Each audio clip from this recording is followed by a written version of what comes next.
Meyer and Bethany Nicholas, Piper Darlington, following O'Connor. So where are you? Oh, there you are. Right over here. Thank you, Chair. Yes, in today's budget workshop, I'm going to start by reviewing the first draft of the fiscal year 27 budget.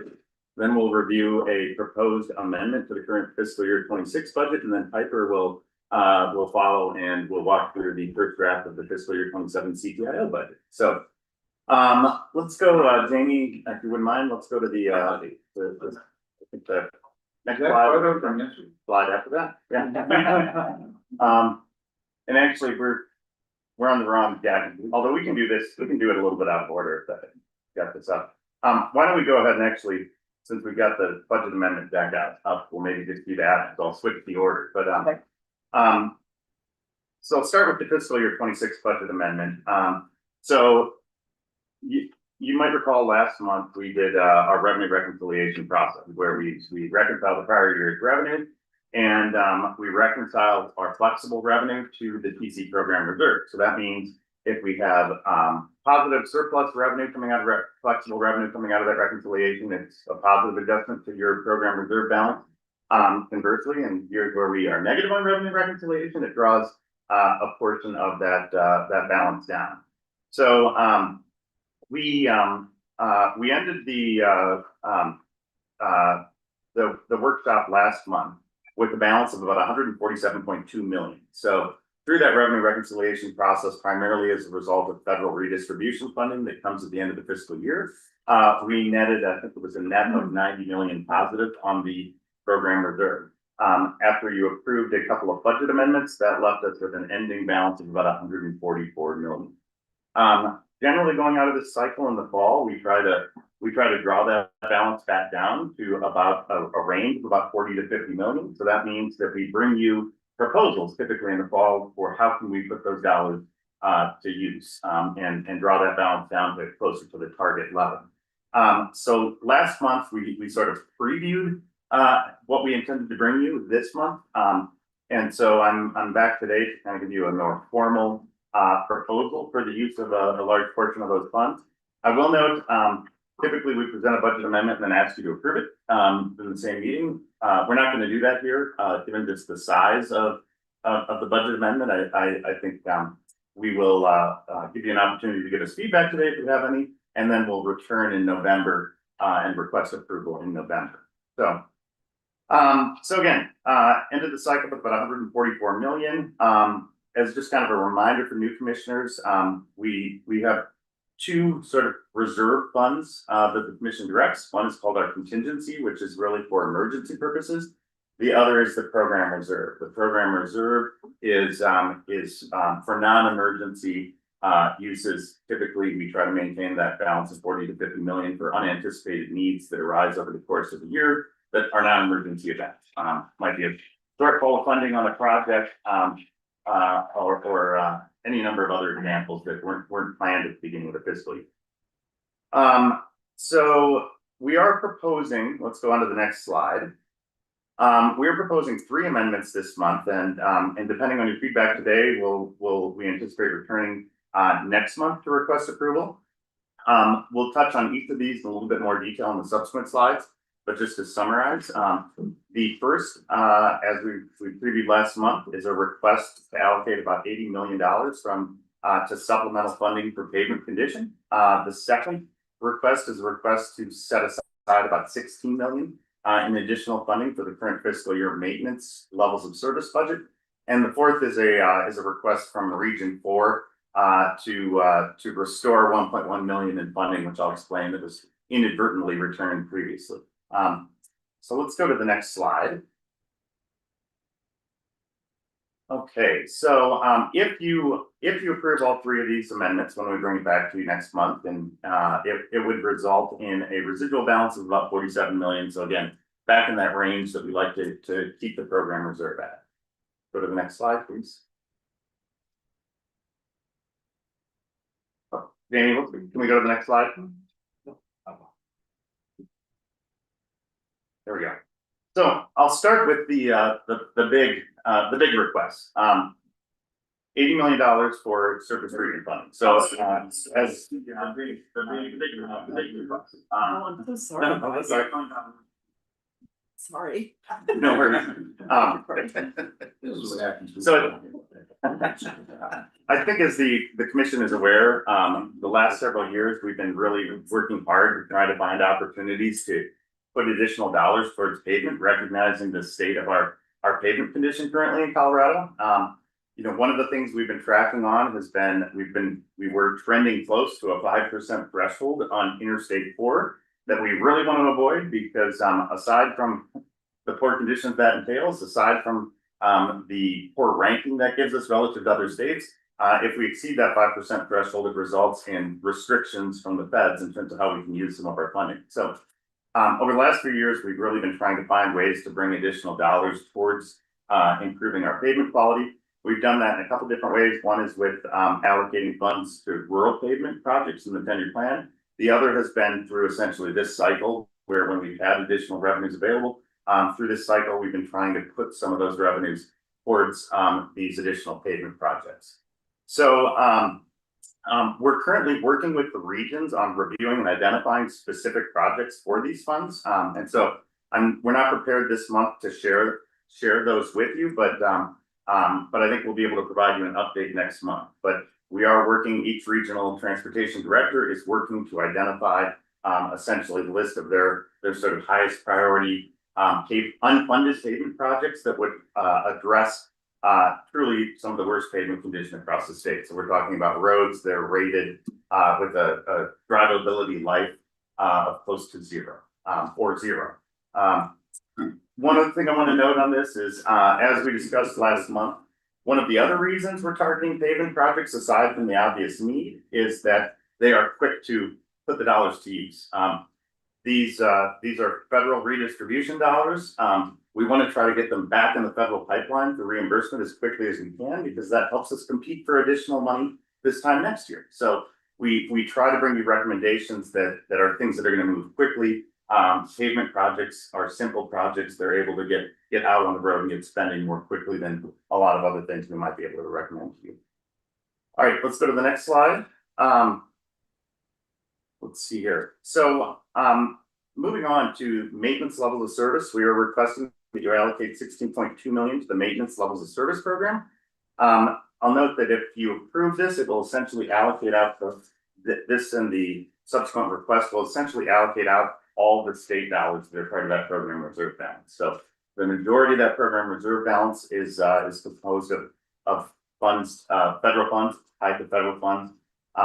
We are essentially proposing that between this and the next, that you take the portion that is state funds and put it back to maintenance. Maintenance isn't eligible for federal funding, so we have that's one of our challenges in adequately funding maintenance. We have to use limited state dollars to fund maintenance. The last several years, when we built the budget at the beginning of the fiscal year, we have been tight enough on state funding that we have not been able to sort of hit a minimum targeted funding level for maintenance. And so we've tried to come back if funds become available to supplement that. And so there's a couple of different ways we're forecasting this, but we think that the current MLOS budget for fiscal year 26 is probably somewhere around 16 to 19 million short of what we need to either avoid going into deficit by the end of the year or having to essentially eat into our operating budget, which means we're not buying asphalt for pavement repairs, et cetera. We're not able to do the work our labor is there to do. So given that range and given the amount available, we're essentially recommending that the full 16.2 million balance of state funds be allocated back to MLOS. I'm sorry, is maintenance different than pavement? Good question. So we do pavement sort of in two different ways. One is we have our surface treatment program, which is part of our asset management program. Those are the pavement projects that largely are contracted out, the more significant pavement jobs.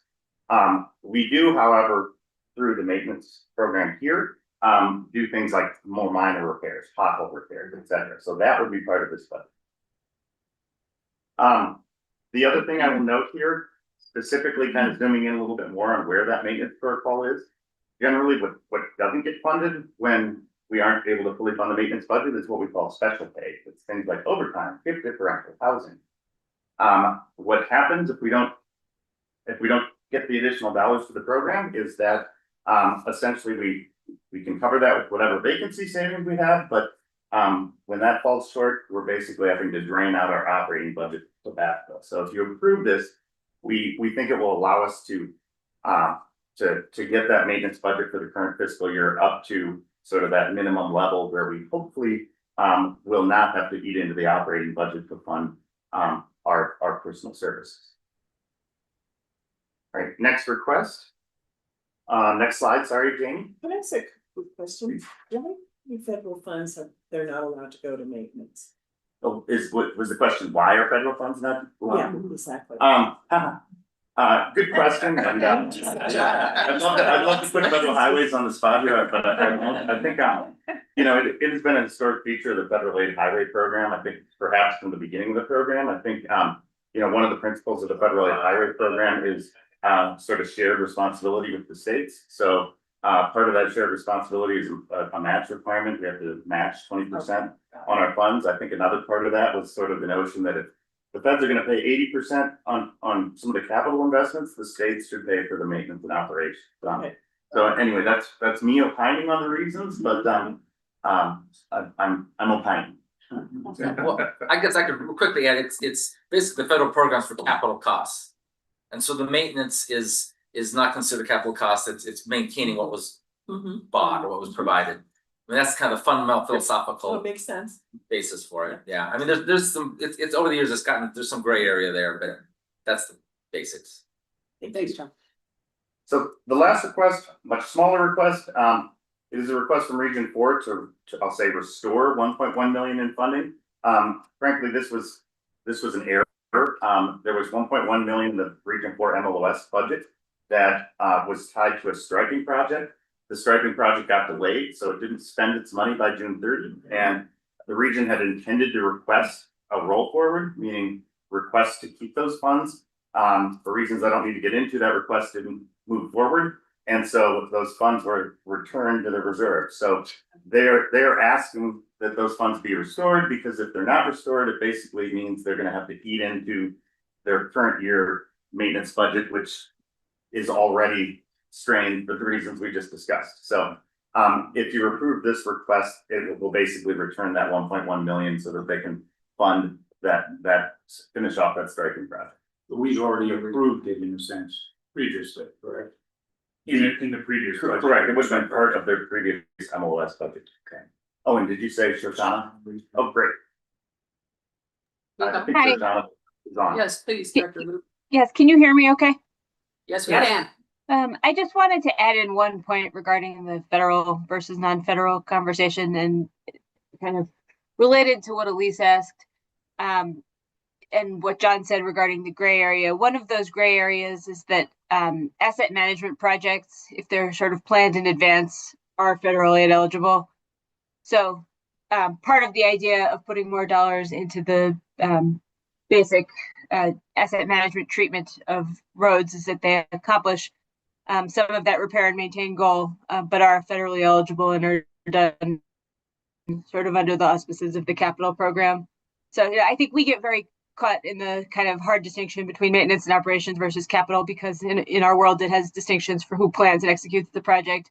But something like a surface treatment can just as well be a capital project as it can a kind of sort of capital and maintenance project. And I think part of the benefit of being more mindful about putting dollars in advance into those kinds of needs is that it pushes some of the investment need towards the capital program, but in the vein of maintaining and taking care of the roads we have in a way that is eligible for federal reimbursement. So I think it's just important to spell that out as we talk about what it would mean to push more dollars into the asset management program and into kind of basic road repair. Good to have that background. Thank you. All right, Jamie, if you want to go on to the next slide, I think this is my last slide. So again, happy to take any questions or feedback you all may have. Depending on that feedback, I think our intention would be to return to you next month with a resolution of approval And I think when we do that, we'll also be able to provide you with an update on the pavement dollars and give you a little bit more specifics about where we think those dollars are going to go in terms of specific projects. Any other questions for, yeah? Well, I was noticing the bullet that in the last 4 years, we've 2,500 miles of rural roads been repaved. That seems like a really big, impressive number. I'm curious if we tried to attach the $80 million to how many more miles of roads that might cover. So good question. I would say yes and no. I would say that I don't have the figure handy. I think but that being said, we've been looking at projects and we've been looking at sort of costs for projects, and I'm looking to see if in RTD of Jessica or I think we've seen costs in some of those projects. Jeff, Go ahead. I can chime in quickly on sort of the plan with respect to this question. So one of the items that the team, and if Keith may want to weigh in on this as well, Keith and Darius and others have been working on for the next round of 10-year plan projects, and also the additional funding, is to come up with kind of a apples to apples way to measure what the additive impact in terms of touching roads that need repair will be.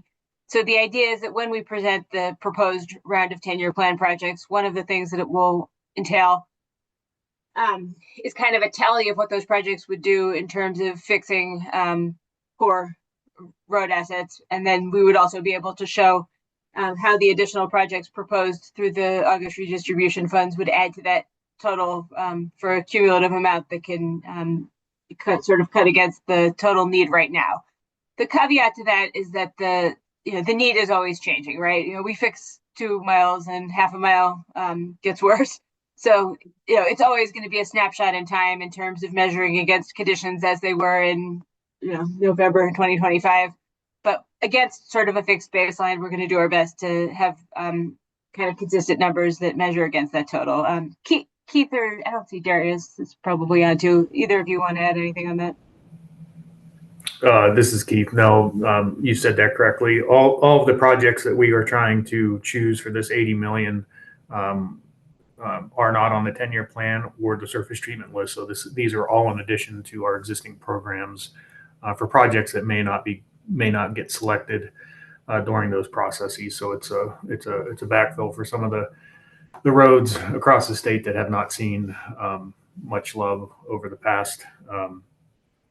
In the past. So the regions are working on the list. They look very great, and we're going to get into some details next week.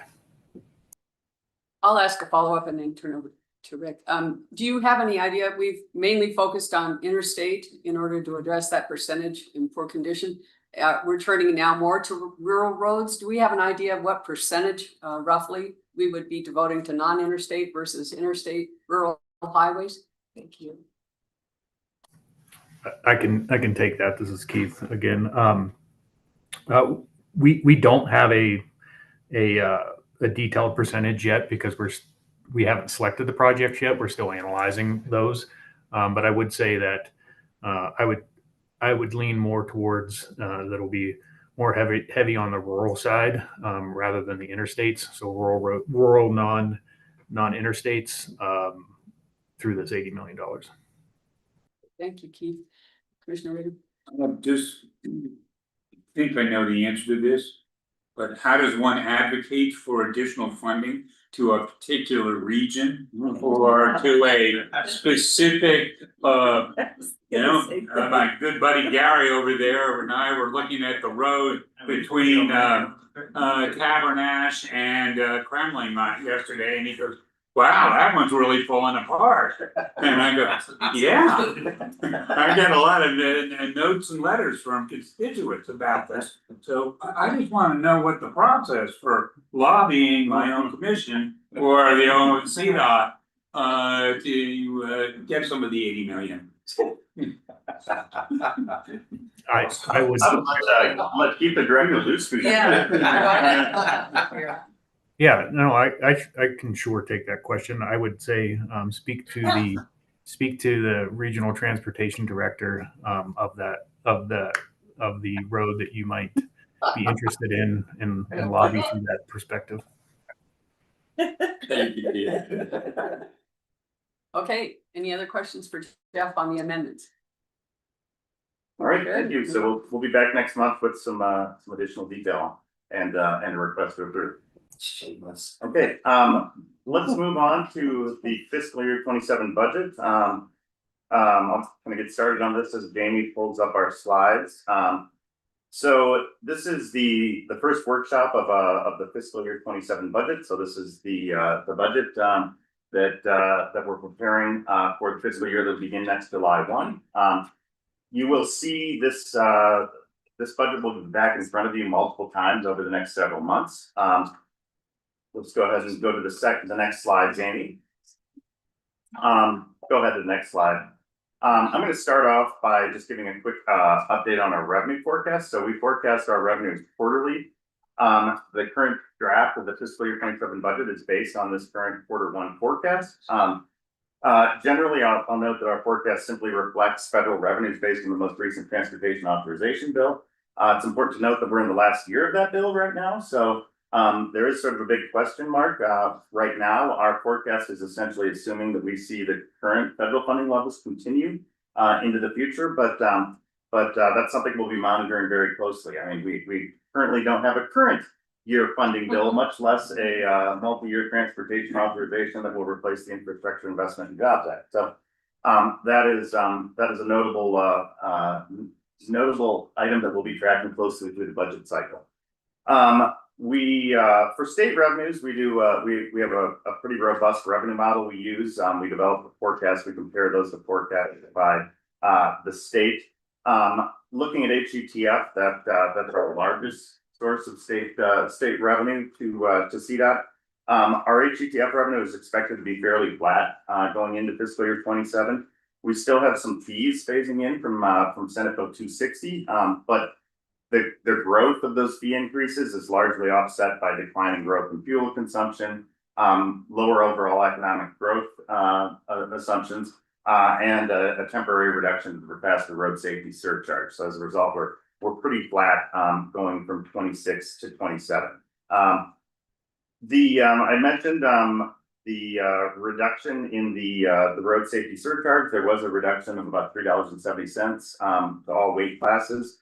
That was put in place last legislative session. That affected both current fiscal year and next fiscal year 27. So in fiscal year 27, this budget we're preparing, we will see about a $25 million reduction as a result of that temporary reduction to the faster road safety surcharge. So taking that faster reduction, we're looking at HETF revenue to CDOT in fiscal year 27 of roughly $669 million. That is up slightly from about $657 million in fiscal year 26. Let's see. I also want to note that OSPB and Legislative Council forecasts are indicating. I was talking to someone yesterday about Tabor Cap and whether it was going to exceed or not exceed, and actually it's gone back and forth. I think the latest revenue forecasts are saying that the state will exceed the Tabor Cap in fiscal year 27, meaning taxpayer refunds. So I do expect that fiscal year 27 will be another difficult year for the state budget. Before we get into sort of the revenues, I'll just note that our draft fiscal year 27 budget already reflects reductions to CDOT revenue that were put in place for fiscal year 26 and 27 coming out of the last legislative session. That includes the previously mentioned 2-year reduction of the faster road safety surcharge. But that also includes a reduction to our planned $100 million general fund transfers that were put in place under Senate Bill 21-260. So in fiscal year 27, instead of a $100 million general fund transfer, we're scheduled to receive about half of that, $50.5 million. So let's go to the next slide, Jamie. Actually, I think I already covered this. Let's skip ahead one more slide. So looking at all sources of CDOT and enterprise funding in fiscal year 27 and factoring in those previously referenced reductions, we're looking at a total budget for CDOT and the enterprises of approximately $2.25 billion in fiscal year 27. That's about 1.2% above fiscal year 26 for CDOT, about 3.2% above for the enterprises. So definitely more robust growth in the enterprise revenue side than the CDOT's the revenue side. Just very briefly, kind of speaking to the compositions of our revenues in fiscal year 27, about 36% are revenues flowing to us in the form of federal apportionments through FHWA and FPA primarily. About 30% is revenue flowing to the Highway User Tax Fund, that's flexible state highway fund dollars. About 9% of revenues flowing to the fee revenues flowing to the Bridge and Tunnel Enterprise, and about 10% on the bottom right are revenues flowing to the CTIO. About 2% is legislatively directed general fund transfers, and about 13% is sort of a multitude of other state funding sources. The most notable being the other 3 CDOT enterprises, so revenues flowing to the non-Kingman Enterprise, Clean Transit Enterprise, and Fuels Impact Enterprise, and then aviation fuel taxes. In total, in fiscal year 27, enterprises are going to represent about 26% of combined revenues, with about 10% again flowing to CTIO and 9% to Bridge and Tunnel, and 7% to the other 3 enterprises combined. So pretty notable portion of the overall funding. All right, next slide, please. The draft fiscal year 27 budget allocates this $2.25 billion in revenue on the CDOT side and in the various enterprise budgets to a variety of budget programs. Just speaking very high level, about 38% of those revenues are directed to capital construction programs, including the 10-year plan and asset management and safety programs. About 22% go to our maintenance and operations programs. So that's our traffic operations, like you'll see some of today at Onion Lake Tunnel, as well as our MLOS activities. About 14% is allocated in the draft budget to sub-allocated programs. So those are our grant programs, as well as the dollars that are passed through to NPOs.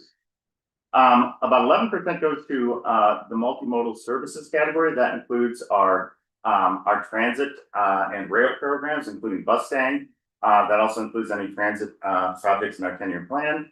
It also includes our innovative mobility programs and our electrification programs. About 6 to 7% is in the administration and operations category. So that's sort of general departmental operations, everything from fleet to facilities costs to salaries and benefits for RTDs and Herman, myself, and others. Small portion of that.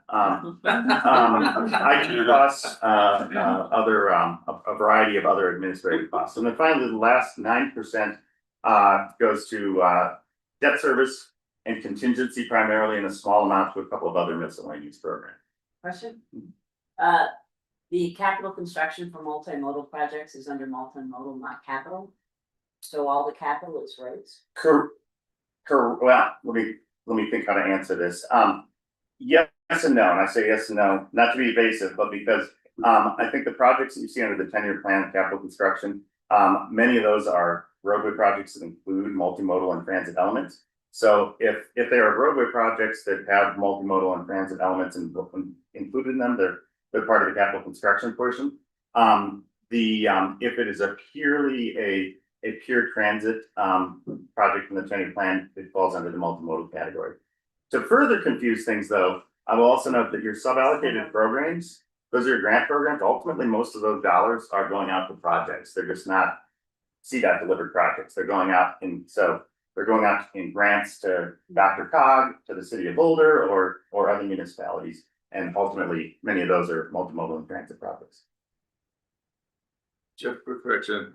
If the total growth that we're projecting for the 27 budget is about 1.2%, I think that you said, and that then includes the enterprise growth as well, does it? I think the number I cited was bifurcating, so it was 1.2% for just the CDOT portion and 3.2%. Okay, so it is separated. Yes. Okay, because I was worried if it was included, was that then reflective of an erosion of the? Yeah, okay. No. That goes to sort of my question. If we've got 1.2% growth and inflation is approximately 3%, are we therefore in effect cutting our budget by 2% just simply because of inflationary activity? And how do we make up for that, or don't we, by cutting programs, and then I have a follow-up. Sure, so good question. I mean, I think certainly we're talking nominal dollars, not real dollars. So yes, there is certainly an inflationary effect. Ultimately, you know, in grant programs and capital construction programs and maintenance and operations, that means the dollars not going as far as it otherwise would. I will note that a big portion of that reduced growth on the CDOT side is because of those temporary reductions and the reduction in general fund. At least nominally, that general fund is supposed to come back to us in subsequent years, as legislated. Whether that happens, you know, it's for future legislators, legislatures to decide. But I do want to note that a big reason that growth is so anemic this year is because of those reductions. And we would be seeing stronger than 1% growth if we didn't have those reductions tied to the overall state budget situation. Rick, follow up? The only question is, okay, given that, how do we determine? And I know we get this wonderful big spreadsheet with all the allocations, and I found that projecting it onto a 55-inch television screen allows me a little better understanding of this. But there is a certain degree of budgetary where's Waldo here in determining what we're really reducing. And because we're gonna have to cut something here. Yep. And I think one of the questions I have as a commissioner, what are we cutting? Sure, and actually, I would say that the next couple slides, we're going to touch on exactly that. Okay. So Sorry, sorry. no, that's a terrific question. Yeah, just to follow up, I think to Terry's, former Commissioner Garcia asked this question last year. The more I thought about that, I understood where he was going with that question, and then he didn't follow up on it. And that is, when you gave that total number of 2.25 billion, that's the total budget. But what we've seen, as you've shown us, is that it's the big growth is in the enterprises. So when we make sure that when people out there look and say, well, CDOT's getting the same $2 billion, or that minor growth or whatever it is, they're saying, well, they should still be able to do their job. But that's really not the true picture. And so I guess when we talk about that response, it needs to be bifurcated in order for the public out there to see what the real picture is. That's my point. Thank you. Great. All right, I'm going to keep us moving if that's okay. Yeah. Try to keep us on schedule. So you mentioned the smaller packet this month. I could have made it bigger and put the whole budget document in, but instead we just put a link to the budget document. Really appreciate it. So there is a link in your packet. The budget document itself, I think, is about 100 pages. And do encourage you to spend some time with that document. It includes two primary components: the revenue allocation plan and the spending plan. The revenue allocation plan is the portion that the commission is most familiar with. That's that big one sheet. That's essentially that revenue allocation plan allocates current year revenues to operating programs and to capital and grant programs. The complement to the revenue allocation plan, which is also in that document, is the spending plan. That is more reflective of planned expenditures that includes both expenditures tied to the current year revenues, as well as expenditures tied to our existing fund balances. So again, capital construction and grant programs span multiple fiscal years, and that spending plan is really more the expenditure-based element of the budget that is providing you that view of our planned expenditures for the year. Go to the next slide. The first draft of the fiscal year 27 budget. So again, here's that. You can read that very well. I do apologize. Normally I have handouts. I did not remember to bring you handouts this month, but we'll bring you handouts next month. The screen is not big. The first draft is balanced to our current revenue forecast. You'll hear us use the terms flexible and inflexible revenue. Much of our revenue is inflexible in the sense that it is statutorily authorized for very specific purposes. So for example, at the state level, that includes things like MMOF or aeronautics revenue. and really all the enterprise revenue. At the federal level, it includes programs like CMAT and HSIP. So for a lot of the revenues in our budget, there really isn't a decision point for the commission at this level. Might be at different points in the process, but at this level, many of those dollars is not really a decision point. We are just simply reflecting the forecasted amount of funds for those programs. Flexible revenues are flexible in the sense that they generally have a wider range of eligible uses, and the commission has more discretion about how to allocate those funds. For most of the programs that are funded with those flexible revenues, generally speaking, we start with at prior fiscal year levels and then sort of make adjustments from there. And so I'm going to speak in the next few slides real briefly sort of how this fiscal year 27 power draft budget comes together. And let's maybe go to the next slide to do that. So again, as we develop this first draft, we by and large, the numbers you see in this draft come together through a couple of different ways. One, again, a lot of the dollars have dedicated, a lot of the programs are dedicated revenue sources. We are just simply reflecting the forecasted amounts for those programs. Some programs have pre-established funding levels, meaning they have sort of a historic allocation amount that we could choose to change, but absent a recommendation from the staff or the commission direction, we just maintain those current historic funding levels. There are the operations and administration portions of our budget. Those are developed based on an internal CDOT budget process where we essentially are calculating salaries and benefits. We're working with the regions and divisions for their individual requests. We're reviewing those. You'll see that evolve more throughout the course of the fiscal year, and I'll talk more about sort of when we'll bring you decision items that relate to some of that. But portions of the budget, like debt service, are set just simply based on a set schedule. And then finally, asset management, the asset management programs, these are set actually several years in advance. We provide DTD with forecasted amounts. They bring you recommendations a couple of years in advance for how to allocate those dollars, and then we try to reflect those in the budget. So that just gives you a high level view of sort of how does this draft come together. Thank you. Is there anything in the dedicated revenue sources from the legislation that's been passed when we had a much stronger budget that we could ask legislators to maybe cut back on it for a while? That maybe it's not being spent or it's being planned to spend and there's not a really strong need for that money anymore? You know, I don't know that I could say that there's a dedicated program that I would say that there's not a strong need for it. Certainly there's some programs that maybe are a little bit easier to deliver, a little bit quicker to spend. But you know, I can't say. I think, you know, you get different answers from different stakeholders, but I think the need probably in just about every area, you know, it could easily be argued exceeds the available resources.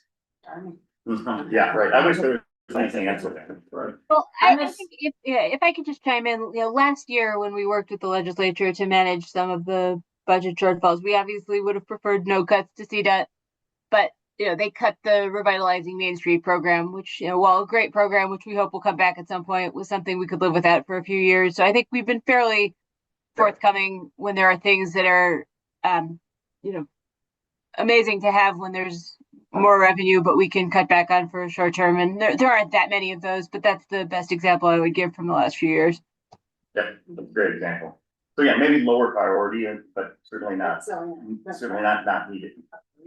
I didn't understand the process for us approving asset management numbers 3 years in advance, So we try to establish planning levels multiple years in advance so there can be planned projects, because as you know, understand projects take multiple years to plan and deliver.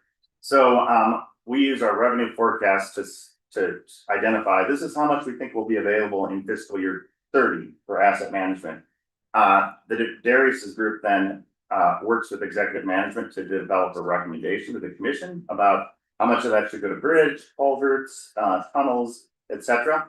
And you approve planning levels, I think about 3 years in advance. So when we get to the actual budget, we already have sort of target amounts that we try to incorporate into the budget. And so that's what we're doing here is we're just, I guess in this case, it says right there, we're taking the levels that the commission approved in September 2022 and reflecting them as our starting point. but does that mean that sometime this year we will be approving planning levels for 3 years from now? Correct. But outside of the budget. outside of the budget process. Go ahead. Okay, let's move along. So in the next few slides, I'm gonna highlight a few key elements of the 27 budget, and then we'll discuss what comes next in the budget process, recognizing again that this is just the first of several workshops you'll have over the next 4 to 5 months. Asset management programs, you were asking about where do we see reductions? So in fiscal year 27, asset management programs remain flat at prior year levels. They total roughly 370 million, not including bridge enterprise and maintenance levels of service. There's a lot going on this slide. I think I'll just try to very high level summarize it. The faster fee reduction by commission policy, it's split 60% between our faster safety program and 40% with asset management. Our faster safety program took part of that reduction. The good news is that program's been growing year over year, so it's still pretty close to historic levels. On the asset management side, though, that resulted in a $10 million cut to our asset management budget. We are backfilling that cut in this draft budget, and we're doing that in 2 ways. One, we have temporarily suspended a $7 million transfer to Bridge and Tunnel Enterprise for debt service. This is an arrangement that dates back to 2010. Bridge and Tunnel Enterprise saw some revenue increase this year, so we're basically able to suspend that transfer with they have sort of an offsetting increase. That still left a deficit of about 3 million. We allocated flexible federal funds that would have gone to the 10-year plan to cover that remaining amount. So the faster fee reduction, part of that, it goes to a reduction to the faster safety program. 10 million of that reduction goes to asset management, but we've backfilled it from Bridge and Tunnel Enterprise and from the 10-year plan. And if we want to go on to the next slide, I'm going to touch on the 10-year plan because that is the other part of your question. So the draft budget in 27 allocates 145 million to the 10-year plan. So again, it would have been a little bit higher if we hadn't taken some of the federal funds to backfill asset management. That is lagging behind. We have a target of about 125 million a year that we've identified in our next planning window for the 10-year plan. That's not an even 225 every year. This is obviously lagging behind that. The primary reason for that is because of the $50 million reduction to our general fund transfer. So if we hadn't seen that $50 million reduction, we'd be closer to 200 million on the 10-year plan budget. The good news, if there is good news, is that at least nominally, that 50 million is supposed to come back to us through an increased general fund transfer several years out. So again, future legislature to decide, but at least that's what's in law today. Okay, next slide. I'm trying to hurry along, so I apologize if I'm moving quickly. We are a little bit. I want to leave a little bit of time for Piper too. So I'm going to just wrap up on these next couple slides. A lot of moving parts still. I do want to note one of the reasons it was important for us to workshop with you today, despite the shortened time period, is because we have to ask you to approve this budget in draft form next month. We have to submit a draft budget to the Office of State Planning and Budget in December. So I really only have 2 chances to see you before we have to ask for your first approval action, and this is one of them. So, but there are a lot, we will still be working on the budget all the way till March. That's when we finalize it. Still to come, statewide common policies, including increases to staff salaries and benefits. So these are sort of numbers that come down to us from on high. Those are things like cost of living adjustments for state employees, our assessments for legal and IT services. We haven't gotten those numbers yet, so we'll have to make adjustments based on that. Recognizing we don't have some of those numbers yet, we've built in some growth factors in a couple areas. We've increased by 3.5% the maintenance program, the agency operations, and the administration line to create some room to accommodate those increases. But over the next few months, as we get final numbers, we'll make adjustments to try to balance the revenues and to hit the amounts we need to for those categories. Next slide, please. All right, then very briefly, kind of other things that are coming, decision items. Decision items are basically increases from sort of this base point. Any of those decision items can come from requests from regions or divisions or from executive management. Requests over $1 million require commission approval. So in probably February, we'll be back with decision items. So recommended increases in portions of the budget that we'll ask you to consider and approve if they're over $1 million. I already mentioned that we'll see changes to common policy that will affect administration as well as our operations and maintenance and operations program.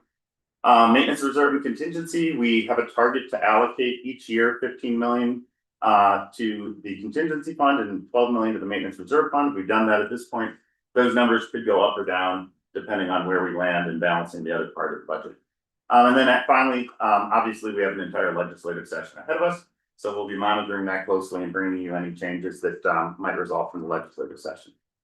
All right, and I think we're at my final slide, which is just sort of a timeline. And again, I think I've already hit on this. We'll be back in November. Probably the only changes you'll see in November are some of those relatively minor changes related to common policy. We'll ask you to approve it. We'll submit it to downtown, and then we'll be back in January to sort of start the finalization process of the budget over the next few months. Updating our revenue forecast and hitting on all those other areas of adjustments, including decision items that I mentioned. So, all right. Okay, just stressing something you said, getting to a final budget is a several-month process. We have a lot of meetings and discussion before that. But also, since we're trying to keep to a schedule today, I want you all to know you can always reach out to Jeff. And he's very responsive. If you have questions, we want to make sure we're discussing something next meeting, just please do reach out to him. Yes, please. Happy to visit further. Thank you. Okay, so right now we'll go to, Slide in right here, Jeff. okay. Or dog, if you want to. Sneaking next to you there. Well, good morning, everybody. It's nice to be at a joint workshop, but I'm mainly talking to the CTIO board, but glad the commissioners are here this morning as well. A short packet of information for you all this month, but a lot of budget materials in there. As informational, we included a fiscal year end report for the prior fiscal year, which closed at the end of June. So you'll see in there final revenue reconciliation information and sort of a summary of where we landed. A couple things I just wanted to highlight because this will sort of inform our thinking for the budget kind of that you're seeing. But obviously, we did have some delays in tolling commencement on I-25 North. So you'll see that we had originally planned for those revenues to be coming in during this fiscal year. So we just didn't realize those revenues. So that didn't mean anything went wrong, but we will hopefully start realizing some of those this year when tolling commences in early in 2026. We have also been working with the OFMB team on tracking the congestion impact fee. So you'll see there I noted that the OFMB team did record, slightly than lower vehicle rentals just due to declines in tourism right now. So we are tracking those impacts. Obviously, we're collecting the fee. We'll see where we land. We're only a few months into this current fiscal year, but we are using OFMB's forecast for the congestion impact fee, but just wanted to flag that they are forecasting, slight decreases just due to changes in tourism and visitors and therefore, decreased rates of people renting vehicles. And we're getting $3 a day per rental car for that fee. So tracking that a little bit. So I'll keep the board updated as we get more information and going into this fiscal year. But for the first half of 2025, there was lower than expected vehicle rentals reported. So we did have great news. 2 tolling corridors were in their first full year of operation. Central 70 and South Gap, they did very well. So we are excited about that. And obviously STEP program was delayed a little bit on South Gap and Central 70 and obviously was not implemented on I-25 North. So you saw a lot of negatives there because we were planning for those civil penalties to come in along, to correspond with sort of tolling commencement on some of those corridors. So just to clarify why you saw some decreases on those STEP, assumed revenues. So as the board knows, we are also seeing a significant decline in civil penalties, but we do have new corridors coming online. And we do have folks going into collection. So this has been an interesting feat to try to forecast because, a lot of it is just driven by payment behavior. But we are seeing a relatively high payment rate. Most people are paying at that $75 rate. But we have just kicked off collections more recently. So we'll keep the board updated on how that goes. So happy to answer any questions on sort of the fiscal year end report. That was more provided as informational, but just wanted to kind of hit on a couple things there. But really had a couple slides, to Jeff's point, we're kind of getting into budget development for fiscal year 2027 season. We follow the timeline, that Jeff laid out. I think, Jamie, if you could go to the next slide, for my newer board members, I just threw up a quick timeline slide here where we are. Right, we started the current fiscal year July 1. We're sort of in 2 fiscal years right now, because we're starting to talk about the upcoming year, which will start on July 1 of 2026. So here we are in October reviewing a draft. We will bring a version for you all to approve next month in line with sort of the same TC schedule that Jeff laid out. February, we'll plan to review any updates and updated draft in anticipation of an adoption of a final budget in March, and then we'll start all over again. So just to let you know kind of where we were in that timeline. Jamie, I think you can go to the next slide, please. So CTIO has 2 different funds that you're going to be asked to approve budgets for. Fund 537 is our operating fund. Not much of our action is happening here, right? This is mostly used for administration, overhead, staff costs. Jamie, can you go to the next slide? Historically, our main source of funding for this fund has been interagency agreement payments with CDOT. In the beginning, we didn't have a lot of toll revenue to advance some project development work that CDOT was requesting. So we had kind of an annual fee for service that had a scope of work and a payment associated with it. And that really has been the historical funding source for Fund 537. We're obviously earning interest. Sometimes we get unsolicited proposal fees. Just as a quick reminder, we are the vehicle for the department to receive unsolicited proposals, and that comes with an evaluation fee. We didn't receive any this prior year. We'll see if we receive any in this current fiscal year. So that is sort of a quick high level overview of 537. Jamie, can you go to the next slide? So again, kind of hit on some uses of funding. We really are talking with CDOT. How can we strategically use Fund 537? Because CTIO over the last 2 years has been shifting most of its work to the tolling corridor. So we have toll revenue to cover a lot more of our admin, our overhead. Most of our development work is tied to tolling corridors. We have a source of funding for it. This current year, we had a $1.5 million fee for service arrangement with CDOT. I don't know if we really need that next year. So currently CDOT has an allocation planned for that in their budget to allocate to CTIO under this fee for service arrangement. But I've been kind of talking with Jeff that unless there's really tasks that CDOT has for us to do that don't have a nexus to a tolling corridor, or that we can't use congestion impact fee revenue for, I really don't know if we're going to need that this year. And so strategically, we're really talking about how do we utilize Fund 537? We may start funding it with toll revenue. We can make transfers between the 2 funds. So I think I will come back to the board with a plan for that in February. So just wanted to flag that. Certainly Jeff would love having $1.5 million back in his budget. So next slide, Jamie. Yeah. So again, these are some key areas of work that historically have been tied to Fund 537. But again, we are in tolling commencement for Central 70. We are providing oversight on behalf of CDOT, and there's a few other tasks under there. So we're just seeing if there really is a need for a contribution from CDOT this year to continue to fund that work. So next slide, Jamie. So yeah, most of our budget discussion is going to focus on Fund 536, right? This is our special revenue fund. Next slide, Jamie. Sources of revenue that are going into that fund are all of our user fees. So toll revenue, our new congestion impact fee is going into Fund 536. All of our safety and toll enforcement civil penalties, which we view as really a corridor revenue, and any interest that we're earning on tolls and those other sources of funds. So our current revenue estimates, and I was talking to Jeff a little bit, we need to true up just a little bit. We have slightly different numbers, but that's not uncommon at this time of year. He finishes his materials a little earlier than sometimes I do. So we're showing 253.7 million for Fund 536. As you can see, that top left-hand pie slice is the new congestion impact fee. So this is going to be the current fiscal year is our first full year of collections. So this will be the second full year of collections for that.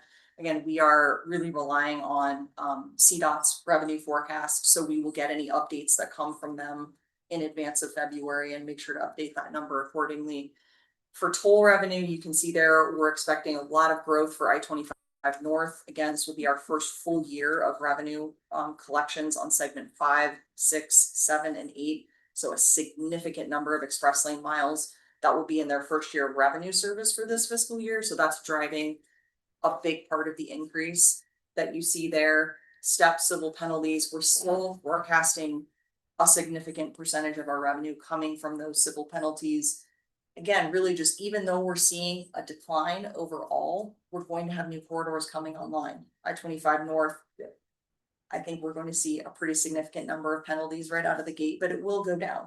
So again, this has been a little bit of a moving target to try to forecast, and some of those older corridors, we have civil penalties going into collections, which will again boost sort of the civil penalty number that we're collecting. So we're still forecasting a fairly significant pie slice for safety and tolling enforcement civil penalties. So I-70 Mexel, we are seeing pretty significant impacts from Floyd Hill construction on our westbound toll revenues. But again, so those are just relatively constant right now. We obviously do have more hours and days and flexibility that we can be open, but just wanted to flag that for the board specifically that we are seeing some impacts of the Floyd Hill construction project on revenues right now, but nothing to be super concerned about. But they were, if you look in the final budget to actual report, they were fairly low for westbound than what we usually see historically. So we'll continue to kind of track impacts of the Floyd Hill project. Obviously, we're trying to mitigate those as much as possible because we want that lane to be open as much as possible during construction. So those are remaining relatively flat.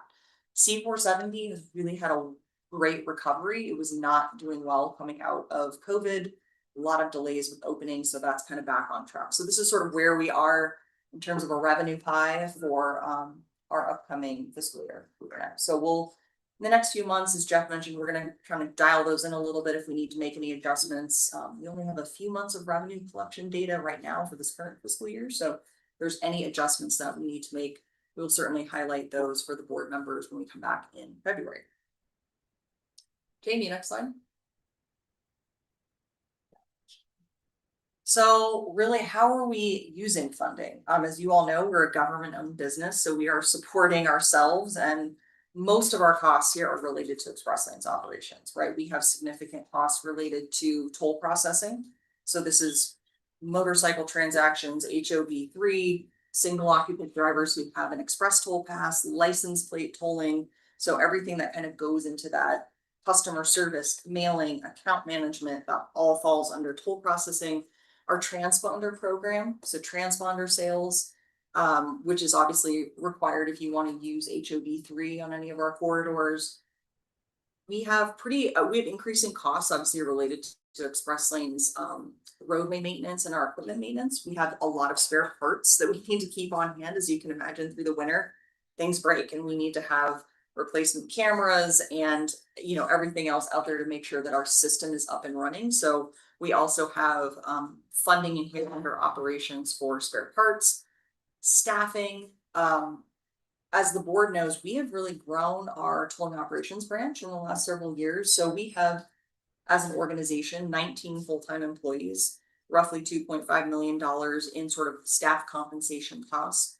Most of that cost we have shifted to the tolling corridors because they are directly working for I-70 or C470. So we really are trying to kind of allocate costs efficiently because we have the corridor restriction. We need to take these high-level program costs and sort of split them out equitably amongst the corridors. So you'll see that on the budget as well. So we have staff costs, both contractors and internal in there. As the board is well aware, we've been investing a lot in communications this current year, last year.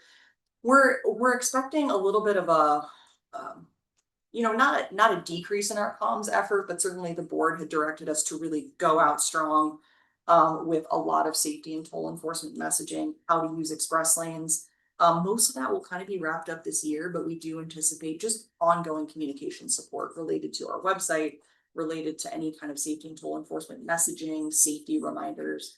Debt service, our debt service is at $22.7 million for this fiscal year. We have debt service on C-470, on Mexel, and on I-25. So that's our debt service number for the year, and all that is coming out of tolls and civil penalties, because it all kind of goes into one bucket on those corridors. Again, safety and toll enforcement program operations. In this budget, if you look at the line item for safety and toll enforcement revenue and then cost, it is running roughly 65 to 70% of the revenue. So the majority of that is really going to support the operations of the STEP program itself. And then, as this group is well aware, obviously implementation of rail and transit projects for under Senate Bill 184. So those are sort of our main uses of funding and areas of work for the upcoming year. Next slide, Jamie.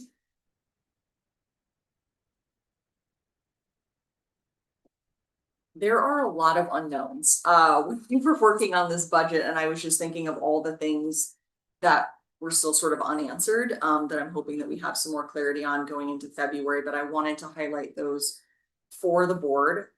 You will notice that Burnham Yard is not shown on your budget because we are anticipated currently to sell the project by May of this year. So we just don't know what those budgetary impacts might be beyond 2026. So I wanted to flag that that's just an outstanding item that we don't have on the budget currently, just because we don't have a lot of clarity at this moment. So I'll certainly update the board on that in February.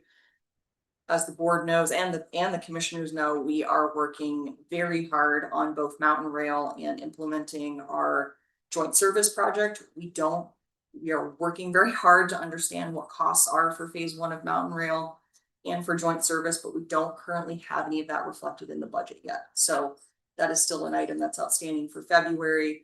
Again, also final costs for sort of Mountain Rail starter service, which would be starting during this fiscal year. We don't have that in the budget yet.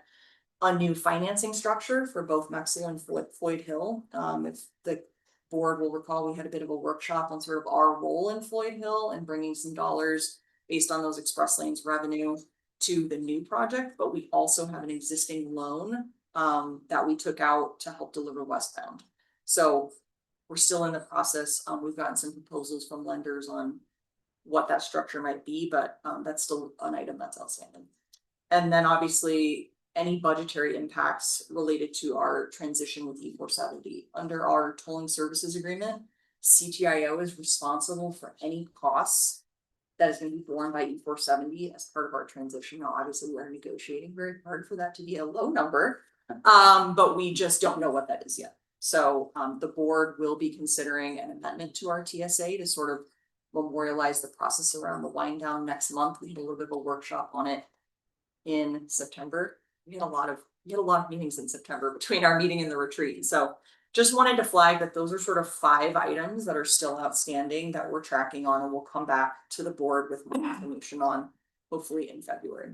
So next slide, Jamie. So next steps, some of these sort of align with what Jeff mentioned, right? We're going to be talking about if we need a fee for service arrangement, and if the answer is no, sort of reflecting that on 537 and what our funding source is going to be there. Updating our budget based on the work plan and the progress around the rail projects, updating the revenue forecast if needed, and updating any new operating costs that we may have. All of the assumptions in here have come from the operations team on step costs, operating costs, maintenance costs. So if there are updates, we will reflect those, and then we'll come back to you in February for, more of a final draft for your review and comment. But, in the interim, to Shelley's point, all of you, please reach out to me if you have questions outside of today. I know I've gotten some feedback from Cecil on just making sure that we're breaking out our 25 revenues by segment so that that's really clear what each segment is generating. But if all of you have comments or questions outside of today, please don't hesitate to let me know. Any questions? CPM? No? Awesome, thank you. Great presentation. Thank you, Chair. Thank you. It's a big portfolio. Okay. So it looks like we're at the end of the commission workshop. And so I'll go ahead and Can I add something on the workshop? Absolutely. Before, I've tried to be, I've been asked by my members of commission to be diplomatic, which frankly goes against my grain.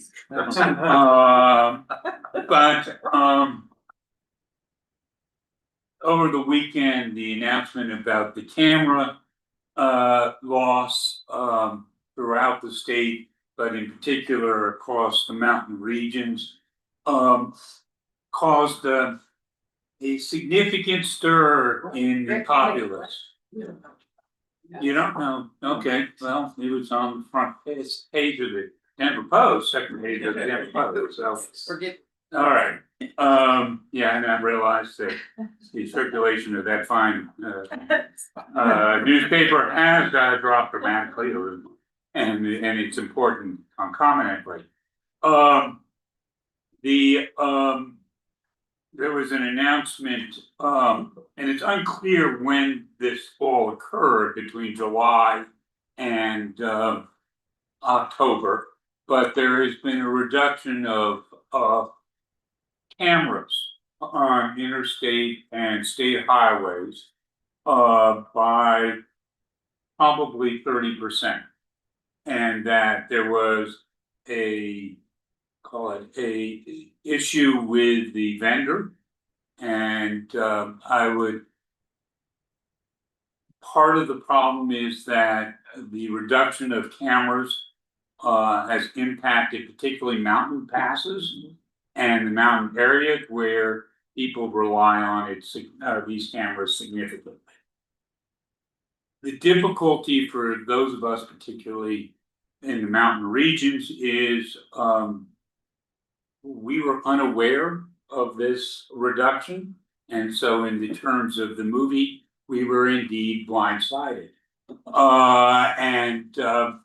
I walked into a political meeting on Saturday morning, having failed to read the Steamboat Pilot, and where there was a front page article, a page 2 article, and it continued to page 3 about the reduction of the cameras. There were subsequently on the pilot webpage over 75 comments about this within a 24-hour period. This was the maximum I've ever seen about an issue, including Brown Range. People were upset. I was upset. And I just would love to know what the hell happened. I mean, because we've gotten no direction from the commission to how to respond to this. We've gotten no from the staff. We've had no direction other than reading public comments why this occurred. So we've. And I'm willing to ask the team, given our time constraints, to answer this either offline or in November. Thank you. Yeah, we don't have this on the agenda. I don't think there was a lot of notice for the issue, so I don't think that staff are prepared to respond. So thanks for that offer. Appreciate it. Okay. Well, then we'll go ahead and move into our formal meeting. It's let's see, 9:40 a.m. and we have a joint meeting here. This is the Transportation Committee. I'm Shelley Cook, and joining me are Cecil Gutierrez as chair of the CTIO. So welcome to all members who are present or online. We appreciate your participation. Okay, so we have a roll call first for TC. Yep. Commissioner Barrett. Present.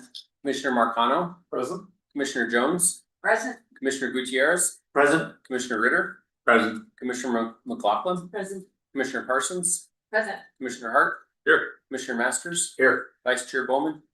Here. Chair Cook. Here. Okay, and second, Simon Logan, would you please call the roll for the CTIO board? Chair Gutierrez, Here. Vice Chair Burnham, Here. Director Sacapante, Here. Director Cook, Here. Director Hart. Here. Okay, thank you very much. So first on our agenda is public comments, and I don't know if we have anybody in the room present who wishes to speak. Looks like no, but I do believe we have somebody online. City Council Member Justin Martinez. Are you here and able to address the commission and CTIO? Yes, I'm here. Good morning, everybody. Welcome. Good morning, commissioners, and thank you for the opportunity to provide public comment today. My name is Councilmember Justin Martinez, and I'm a council member for the city of Thornton, and I'm here representing Thornton.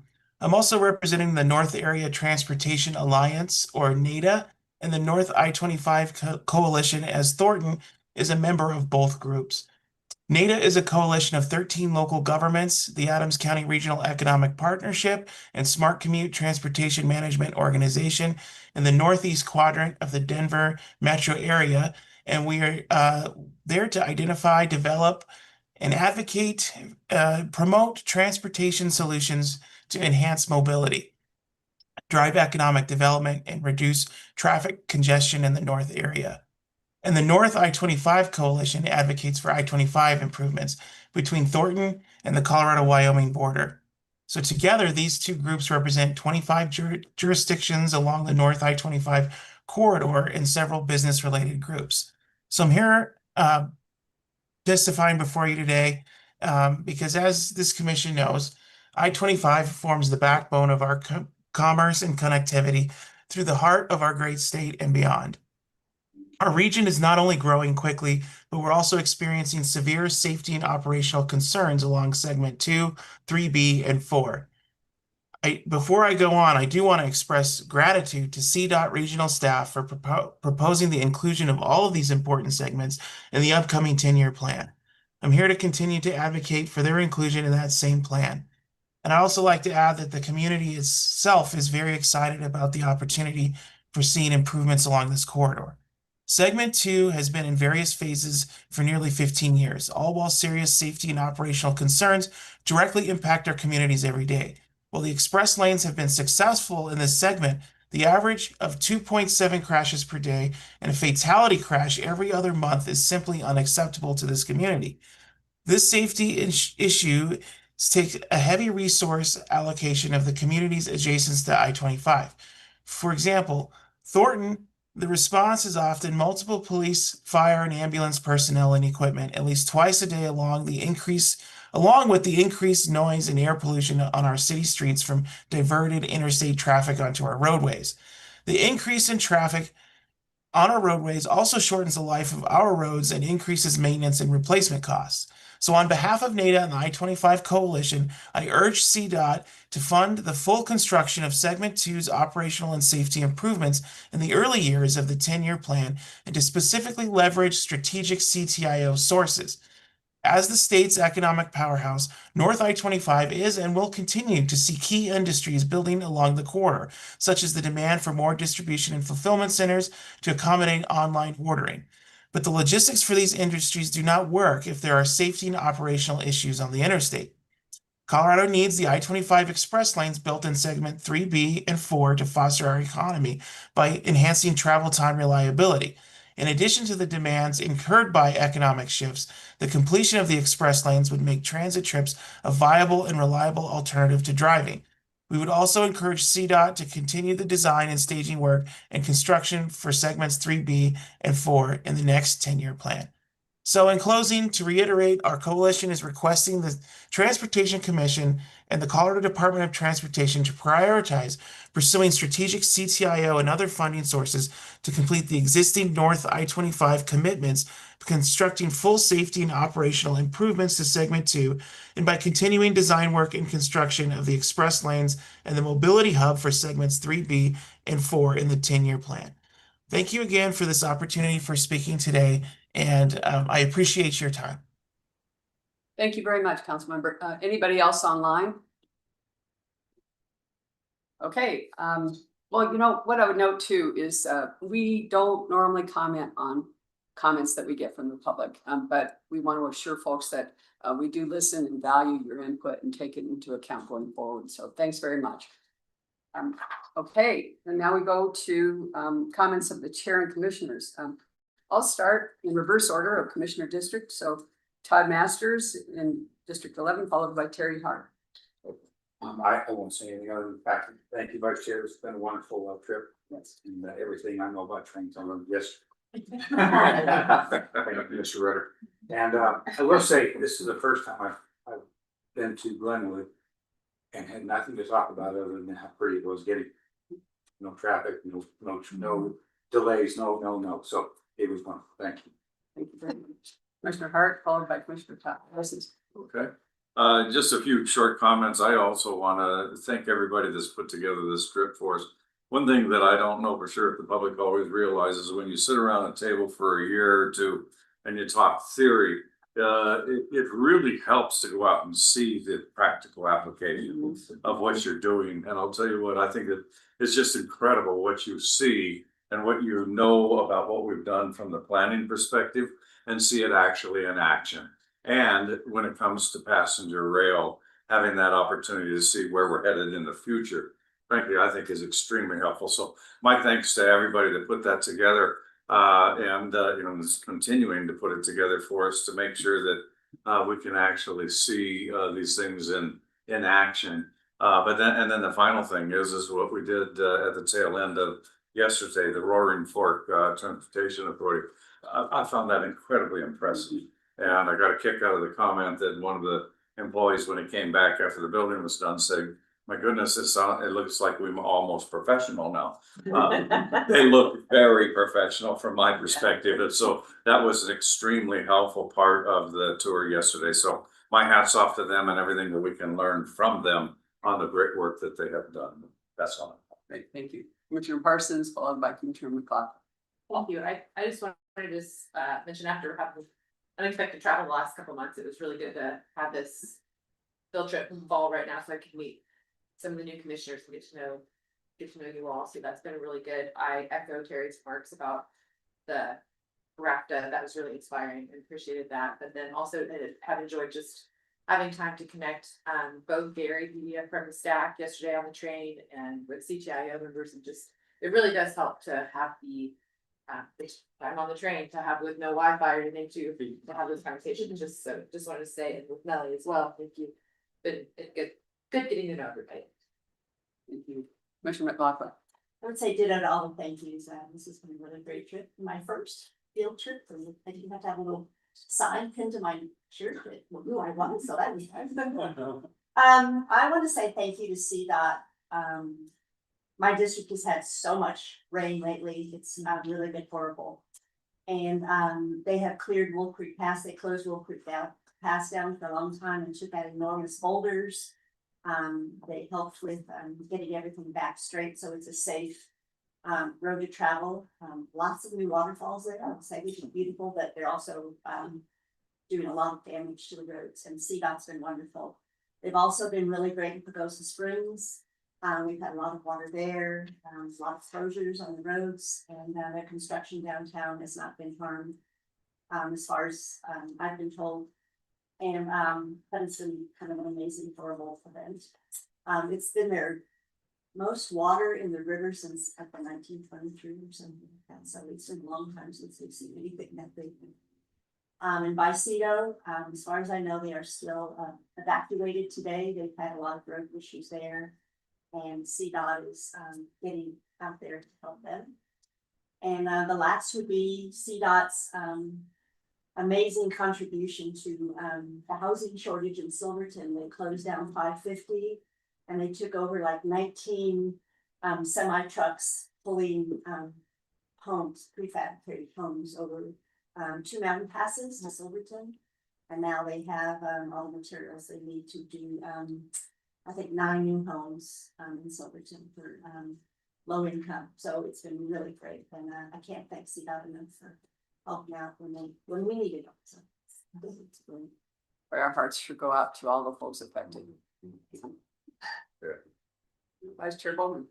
Thank you. I would echo Barbara's comments, and a big shout out to Julie Constant and team, you know, working really hard. So also to RAFTA, I mean, what Terry said, I mean, so impressive, continuing to lead the way and be extremely visionary. They are amazing.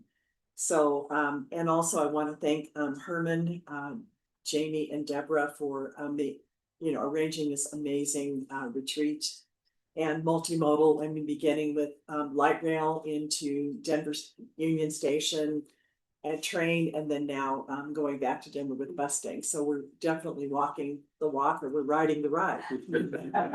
So thank you. Thank you.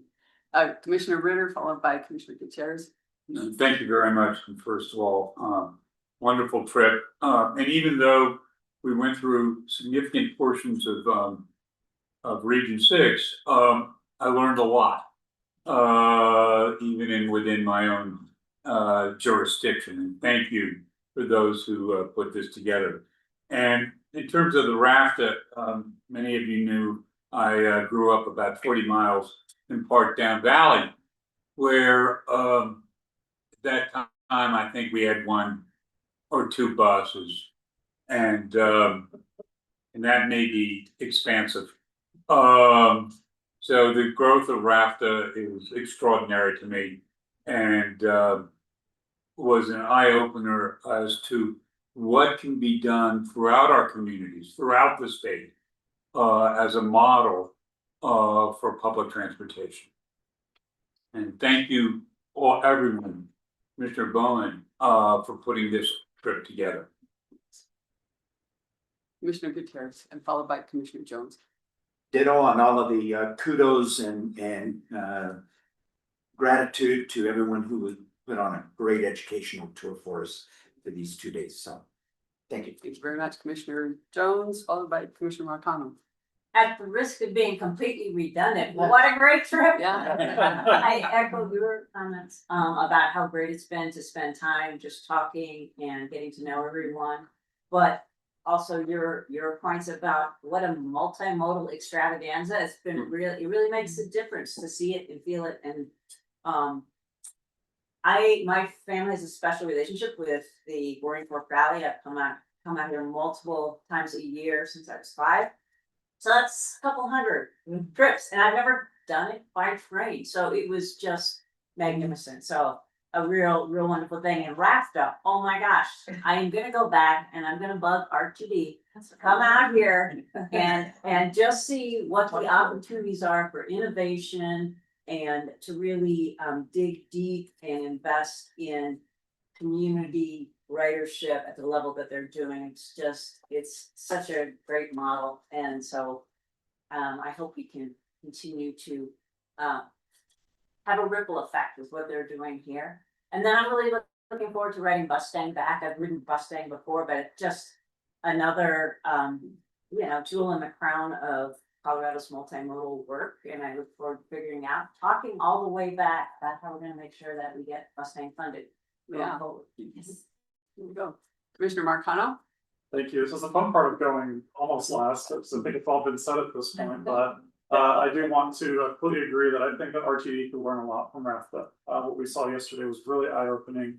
The service rate, the 10-minute average headways, nominal, wish we had that in the metro.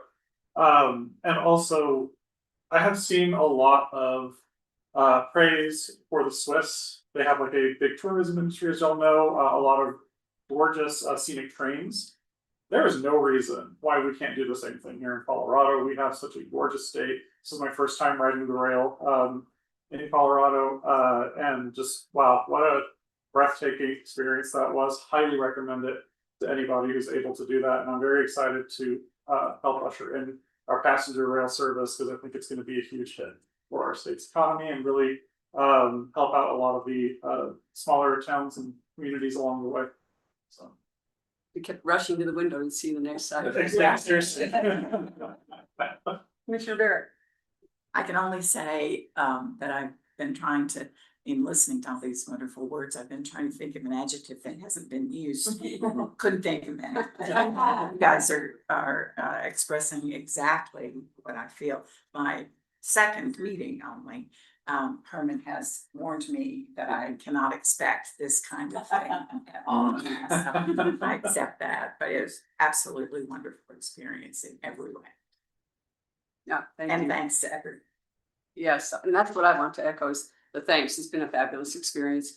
But I want to name the individuals, and I pray I don't omit somebody who had a major role, but Jamie, Deborah, Herman will try to shrug it off. He had a lot to do with it. Our vice chair, who did much of the helping to coordinate the hospitality piece of it. Thank you. And to Alex, who was our great tour guide yesterday. He did such a fabulous job. And then Jason, thank you for the peaches. I think you grew them yourself, didn't you? No? Oh, they weren't. I thought that was from your orchard. I brought them. Oh, thank you. That's okay. Jason does have a beach farm. I knew that. Okay, just really quickly, Dr. Cog, we had our meeting this week. They had some amendments related to the tip and also adjusting the schedule to coordinate better with the 2050 plan. I got to attend the Vasquez groundbreaking for some work along a key corridor in Commerce City. Region 1 folks did a great job, Jessica, Crystal, Maddie, I'm sure many others. So thank you for that wonderful event. It was much appreciated. Many people there from the local community and elected officials. And then Herman wanted me to tell you what we had been able to do over the weekend. It was real fun.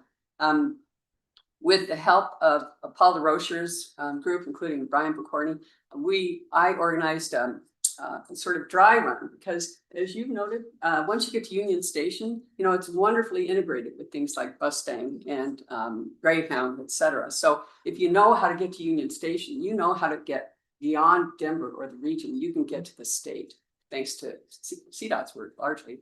So what we did was, you know, just through social media, asked people who wanted to participate, ended up with 9 of us, including myself. 4 of those folks, a couple and 2 singles, don't drive or don't have a car. And so they were really counting on, you know, ways to get beyond just the metro region.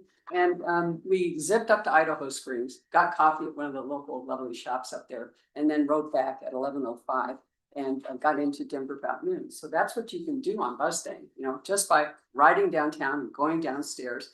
All the routes depart from either gate 4 or gate 19. So just, it was great. And I'll tell you, we got really good feedback from it.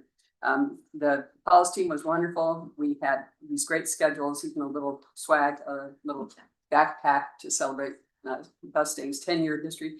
And then we were joined by Damon Taylor, who was the Mustang road supervisor for that corridor. And he was just full of information. In fact, by the time we got back on 11:05, everybody had downloaded the app and used it to pay their fare. And we got back home. So just super experience for that. Wanted to extend my thanks. We were on time. It was great driving, really clean and comfortable ride. So that's all I have for today. And yes. May I impose on you? We have 2 CTIO board members there. Yeah. Would you mind if they? Oh, yeah, forgive me for not Make a extending comment? that courtesy. Yeah, Yeah, go ahead. please. Thank you. Okay, so first Vice Chair. Thanks. No, I really have nothing meaningful to add except for an extension of all of the gratitude that has already been expressed. This has been a fantastic trip. It's been really nice to meet so many of you and look forward to working with all of you in the future. Thank you. And sure, okay, we'll go to Gino Sacapani. Sorry about that. Sure. Again, thank you, everyone. For me, I think the biggest takeaways, you know, just is inspired, right? Possibilities of what we can do for Southern Colorado. Just kind of keeping that, just all the wonderful conversations that I was able to be part of. Very rarely do I have a chance to interact with the commissioners on this kind of level. So just appreciated everyone that was involved in this, and just really in Piper and Simon, also tremendous leadership for CTIO. So thank you for all that you do in helping us really bring creative solutions and findings into the state. Thank you. Thank you for coming along. It's really been beneficial. Yeah. I'm sorry, I apologize. I had one more big shout out I wanted to give to Linda Ferguson Maloney, who gave me a VIP tour of the Vail Rest area and had no idea that I was a commissioner. Just out of the blue, walked up to me and said, "Would you like to see, you know, the rest area, and can I give you a tour?" So I just want to give a shout out to her and make sure that we know how much we appreciate her, and hopefully you'll get to see her today. So cool. Thank you for that. Yeah, it'd be great. We good, Chair? No, thank you. I just, that was it. It was great. Thank you for Appreciate that it. suggestion. Really appreciate it. Okay, now we move on to the Executive Director's report. Director Liu, are you on the line still? I am. Well, welcome. Can you see and hear me okay? Yes, we can. So first of all, I just wanted to say that I thought yesterday was really phenomenal, and I'm so glad that everybody had the chance to kind of experience what we are working through with respect to the rail program. You know, big shout out to the team for doing a fantastic job organizing it. I thought our in-house conductor announcements were second to none. And it was a really good way to see, you know, the opportunities, some of the challenges, sort of what it means to be sharing right away with the other users of the corridor, and to just kind of get a sense of what it's all like.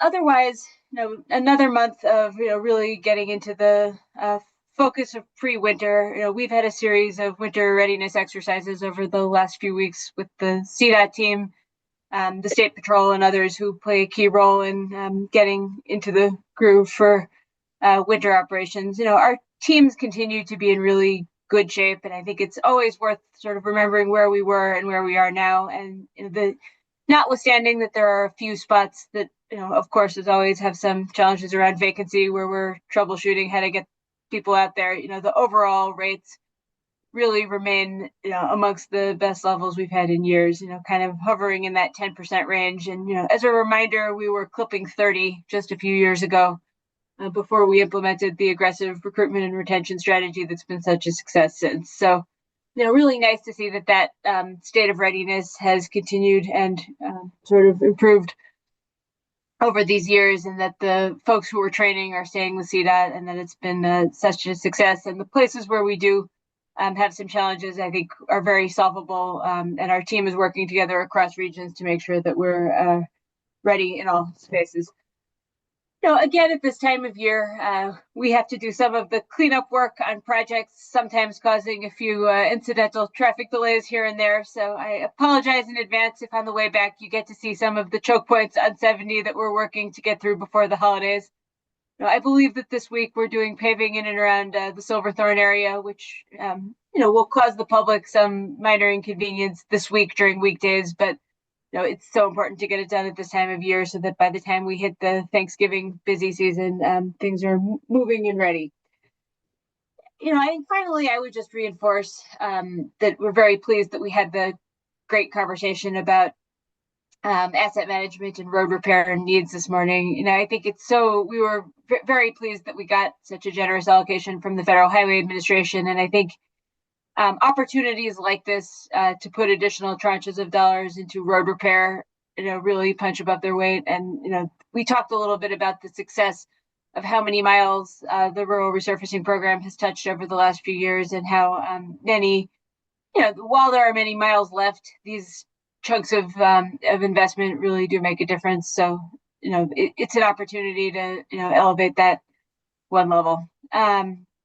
And I think, you know, we look forward to talking about the impact of the 10-year plan projects in the same regard. And, you know, one of the real highlights for the projects that we're choosing is that they have to have a measurable impact on surface treatment, and that we're really making that state of good repair an ongoing priority as it was in the last 10-year plan. But, you know, where those needs are most intense changes a little bit, including based on where we've made progress. So, you know, you may see, because we made such an investment in the interstate core, you know, a couple of years ago, you may see more of a slant back towards some of the other roads where surface treatment is a challenge. But, you know, I think all around, the fact that this is a continued issue of focus for this team and the commission is, you know, really an important step. And thank you, everybody, for your interest in that, because it's something our team has been spending a lot of time on. That's it for me. Thanks.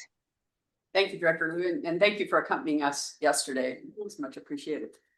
Okay, that's it. We don't have it. Okay, we'll move on to the consent agenda. We have on here the proposed resolution number 1, approve the regular meeting minutes of September 18, 2025, and proposed resolution number 2, IGA approval for amounts greater than $750,000. Move approval. Commissioner Jones? Commissioner Parsons. Okay, any discussion or questions? All in favor say aye. Aye. Aye. Any opposed? Okay, that passes unanimously. Moving quickly now on to proposed resolution number 3, the 4th budget supplement to fiscal year 2025 and 26. Jeff Sutton. Yes, thank you. One item in this month's budget supplement, it's a request from Region 4 to allocate $3.7 million in savings from 10-year plan projects to a new project for the 10-year plan. That's the I-70 Seabrook East Part 2 and Stratton Spur, Colorado 57. projects to address poor rated pavement on the interstate and bridge preventative maintenance on the two structures on I-70. The funding is made available via reductions to the Colorado 59 Seabird to Coke Bridge project and to the Colorado 63 Akron North and South resurfacing project. Both of those projects, the dollars are being reduced, not to reduce scope, but because there's savings. And in one case, savings at the time of closure. In the other case, savings with at the time bids came in lower than anticipated. So requesting your approval and happy to answer any questions. Any questions of Jeff? Okay, I'm looking for a motion. Commissioner Masters, Commissioner Marcano. Okay, moving forward, any other discussion? All in favor, please say aye. Aye. Anybody opposed? Okay, that one goes too. Do we have any, we have the fourth, we did that. Do we have any other recognitions or other matters? Okay. So we'll go ahead and adjourn that and just go right into the Bridge and Tunnel Enterprise Board of Directors meeting. Someone please call the roll. Director Barrett, Present. Director Marcano, Present. Director Jones, Present. Director Gutierrez, Here. Director Ritter, Here. Director McLaughlin. Here. Director Parsons. Here. Director Hart. Here. Director Masters. Here. Vice Chair Bowman. Here. Chair Cook. Here. Okay, first public comments. Do we have anybody either online or present first who wish to speak to the Board of Directors for the BTE? Okay, and first action item is to act on the consent agenda, which is only the proposed resolution number BTE 1 to approve the regular meeting minutes of September 18, 2025. Moved by Commissioner Parsons, Commissioner Barrett as second. Okay, all in favor say aye. Aye. Aye. Anybody opposed? Okay, that's good. And then we'll move on to our next action item is to discuss and act on proposed resolution number BTE 2. That's the fourth budget supplement to fiscal year 2025-26. Is Patrick Holinda on the line? Yes, I am, Chair. Please proceed. Yes, thank you. Good morning, directors. I'm here today to request your approval of the fourth supplement to the fiscal year 2026 Bridge and Tunnel Enterprise budget. This month's supplement includes one request from Region 3 for $2.6 million in Bridge and Tunnel Enterprise funds to establish the construction phase for the US 40 over Shelton Ditch Bridge Replacement Project in Routt County. This is located just to the east of the town of Hayden. The structure has a substructure rating of poor due to the deterioration of portions of timber piling. This segment of US 40 is also critical from a risk and resilience perspective as it serves as a primary detour route during full closures of the I-70 corridor. Due to the condition and the importance of the structure, this bridge is in the top tier of our most recent bridge prioritization plan, and it is eligible for Bridge and Tunnel Enterprise Bridge Replacement Funds.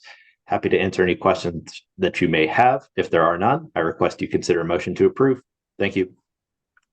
Okay, any questions of Patrick? Move to approve. Okay, Commissioner Gutierrez, do you have a question? Okay, second by Commissioner Ritter. All in favor, please say aye. Aye. Anybody opposed? Okay, thank you, Patrick. We appreciate your being here today. Okay, with that, I'll adjourn the BTE board meeting and I'll turn it over to Chair Gutierrez to manage the CTIO Board of Directors meeting. Thank you, Chair Cook. Cecil Gutierrez, Chair of the Colorado Transportation Investment Office, calling the meeting of the board on Thursday, 16th October 2025 at 10:11 a.m. to order. Roll call, please, son. Chair Gutierrez. Here. Vice Chair Moran. Here. Director Sacramento. Here. Director Cook. Here. Director Hart. Here. Thank you, son. We have one item on the consent agenda. That's resolution number 479. Approving the minutes of the September 17th meeting and the minutes of the September 23rd retreat. We can entertain a motion to approve. So, Okay. Second. Okay, I have a motion and a second. Any further discussion? Okay, seeing none, all those in favor, signify by saying aye. aye. Any opposed? Any abstentions? Okay, that motion passes unanimously. Before I adjourn, I wanted to bring to the attention of the board that, we had 5 items that were, presented to us in our retreat on September 23rd. Piper highlighted some of those on our, on her slide. The 2 rail projects, and we know where they are in relation to where we need to be and where our support will need to come, that's coming down the road. We had 10 questions, Simon, that we presented to the AG for us to be able to make some determination on other support for other projects such as bus stand. And we will hear a report from the AG on November. Yes, that is the. Yes. Yes, that is the goal. He's working Okay. very hard on answers. for you all. And so we'll be able to discuss that at that time, but there are 2 other projects that were brought to us, 2 transit lane projects. The one on North Act 25, that I think the city councilor from Portland addressed, and which is the North I-25 transit lane expansion, and then the I-270 transit lane projects. For us to be able to make any kind of a decision, we really need Piper to bring us a financial plan for us to react to whether we can support those projects or not. And we have a timing issue because TC needs to address the 10-year plan at their November meeting. So I'm looking for board approval to say, let's have Piper and her staff. I'm assuming you're capable. Yep. Of doing that. I'm making a big assumption that I am feeding you. You say jump, I say how high, so we'll do it. Make it happen, yeah. Yep. I should never assume. I'm sorry, Piper. No, I know. No, we're in good shape to provide information to the board, and be responsive to their request, just to bring some more information in their own. Board, is that your desire? Yeah, I support that. I mean, these are tough decisions. 10-year plan is very complicated. As much information as we can get to help us better understand the business plan of it really helps a lot. So thank you. And then we can better have a bigger overall discussion of those projects and all the other projects at our November meeting.